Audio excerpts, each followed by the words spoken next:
au cœur d'une grande forêt, où les arbres chuchotaient des secrets au vent et où les rivières fredonnaient des mélodies apaisantes, vivaient deux créatures légendaires, un renard rusé et un corbeau astucieux. Le renard, célèbre pour son intelligence et ses ruses, avait l'habitude de tromper ses ennemis pour obtenir ce qu'il désirait.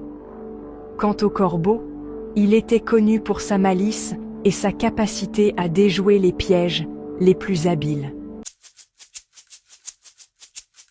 Un jour, leurs chemins se croisèrent au pied d'un vieux chêne. Le renard, levant les yeux, aperçut le corbeau perché sur une branche, tenant dans son bec un morceau de fromage doré et appétissant. Le corbeau, flatté mais méfiant, se souvint des histoires sur les tours du renard. Il sourit intérieurement et décida de jouer le jeu.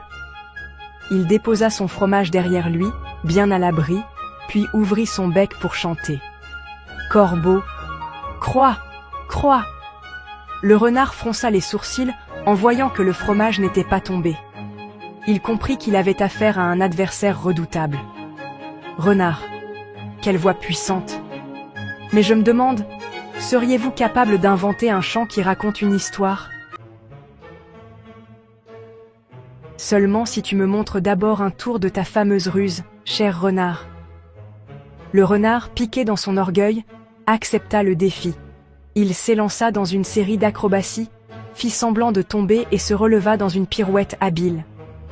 Le corbeau, amusé, applaudit de ses ailes. Puis, ce fut au tour du corbeau. Il raconta, en chantant, une histoire de sagesse sur un oiseau qui avait échappé à un piège en faisant confiance à son intelligence.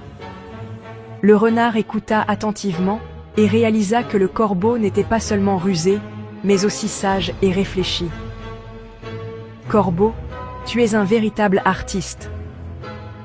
Aujourd'hui, je n'ai pas gagné ton fromage, mais j'ai gagné quelque chose de plus précieux, ton respect et ton amitié. Et moi, j'ai découvert que la ruse n'est rien sans l'intelligence du cœur. » Ainsi, les deux anciens adversaires devinrent des amis improbables. Le renard promit de ne plus voler, et le corbeau promit de partager ses histoires. Ensemble, ils continuèrent à divertir les habitants de la forêt avec leurs tours et leurs récits. Et la morale de cette histoire ? Parfois, la véritable victoire ne réside pas dans la tromperie, mais dans l'amitié et le respect mutuel. Merci d'avoir suivi cette aventure. Quelle partie avez-vous préférée ? Partagez vos impressions dans les commentaires et revenez bientôt pour d'autres histoires magiques.